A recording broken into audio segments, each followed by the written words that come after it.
Robbie, right? Hey, sign in for me. Welcome. So I'm kind of like the big sister around here. You guys know that I lost my son too. It's been 15 years. I just celebrated 15 years of my son's death on Memorial Day.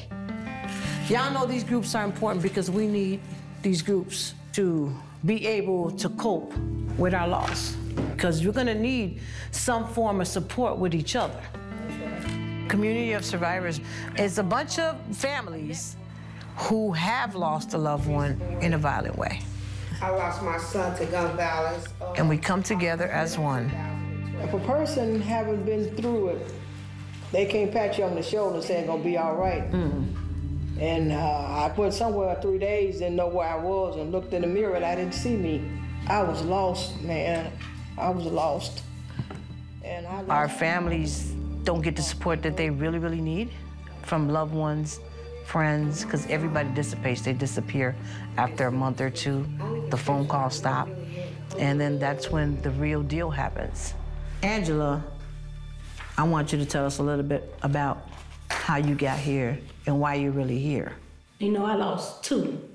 I lost one September 4th, 2015, and turns around and lose another one. I don't wish this on nobody. And the way that it is out here, it's hard. I don't wish our parent have to suffer. And when I say I suffer a lot. It was just so hard on me, and I just miss my kids. I would never thought that I would have to be burying two kids in 2 years apart. It's hard. Thank you. That took a lot to say all of that.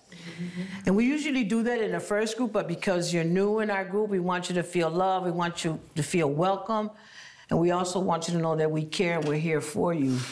And it's tough. She said it is tough. Back to back. My name is Tiffany. My son was killed January 16, 2017, on the porch at home. He was my only child. I cry every day. I can't look at his Facebook page. I can't look at his pictures half of the time. I can't look at his clothes. I can't go in his room. It's very hard. So I came to this group today, thanks to Naomi, to try and get, try and learn how to cope with it more better. Because it's hard. It's very hard. And without my parents, I probably wouldn't be here today. It's sad. It's sad. I keep hearing people saying, this killing gotta stop. This killing, when is it gonna stop? What do we have to do to make it stop? What do we have to do to make these guns stop being picked up?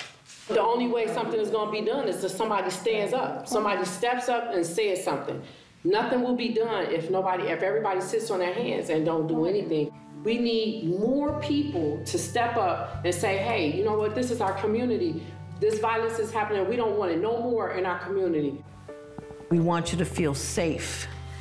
We want you to feel loved unconditionally. Sometimes love has to come unconditionally. And there's so much love to give, so I want to give everybody a hug and thank you for coming. And don't leave yet. Doing this work is what keeps me going, helping others like myself.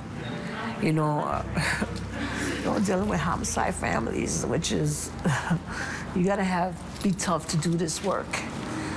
I have sucked up so much pain, hurt from other families. It's just a constant reminder that people need people. We need people so that we can begin the healing process. So when I share these tears, I share tears because I miss my son. I love my son very much.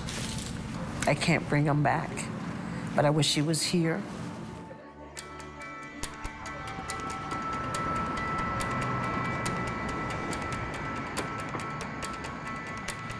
My story goes way, way, way back. First time having sex, I got pregnant.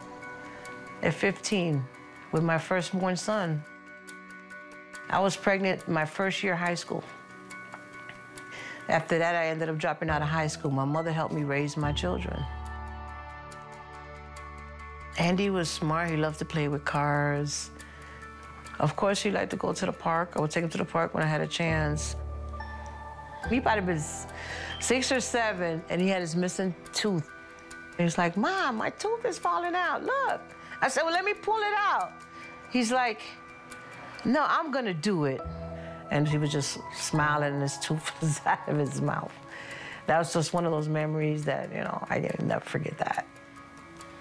And he was a good kid. He was not in gangs. I mean, he knew friends who made bad choices, but he was just a vibrant, full of energy kid.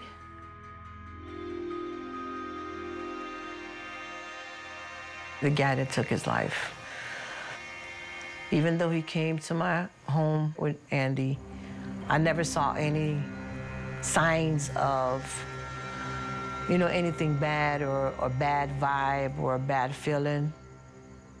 But I never questioned his relationship with this boy, and I think I should have.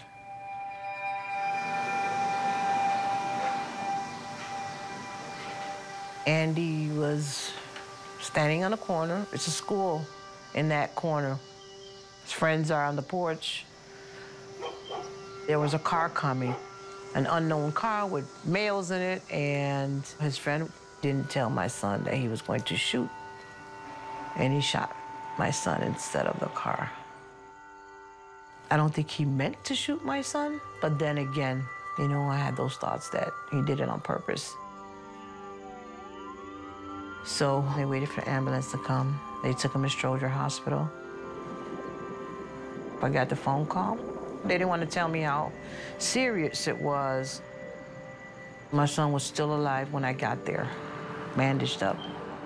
He shot him in the most important part of his brain that kind of keeps us together as functioning. The boy was there.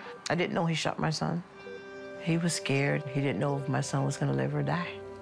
I didn't know who knew from the family that the shooter was there with us, amongst us. And we waited, and he bled too much and passed away. You know, I didn't expect him not to survive. And when he passed away, that was the worst day of my life. You don't expect to bury your child. I didn't know, you know, what to do. Just hug and cry and cry and hug. And the detectives came over and said, his friend did it. I was just in shock when I found out who it was. I wanted his parents to feel the same thing. I was so full of anger, hatred. I wanted somebody to do to him what he did to my son.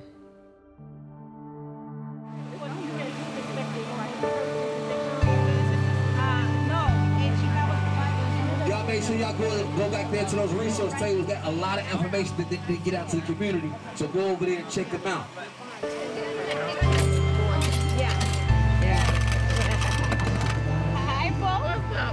I started volunteering with a friend of mine. She asked me to come out. Let's do this march to stop the violence. So it started with the volunteering, the marching, the sharing my son's story. You know, noticing that there was so many families out there, that the killings in Chicago was really serious, and that our families are seriously suffering. It's the Chicago Survivors Table right here. Tell me a little bit about yourself. So what we do is we respond to the Chicago homicides that occur here in the city. Taking this job has been a very important part of my healing process. And I believe that helping others like myself at this capacity has helped me take a deeper look into my own grief and loss. How am I doing myself? Yeah.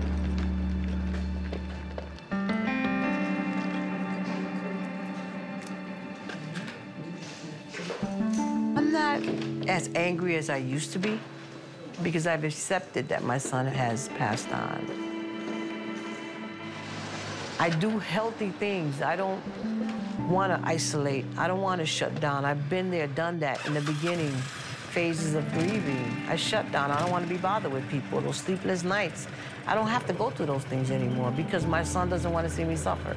He doesn't want to see me go through that. He wants me to live my life. what sense does it make for me not to move on and do what I've always wanted to do and be successful at it?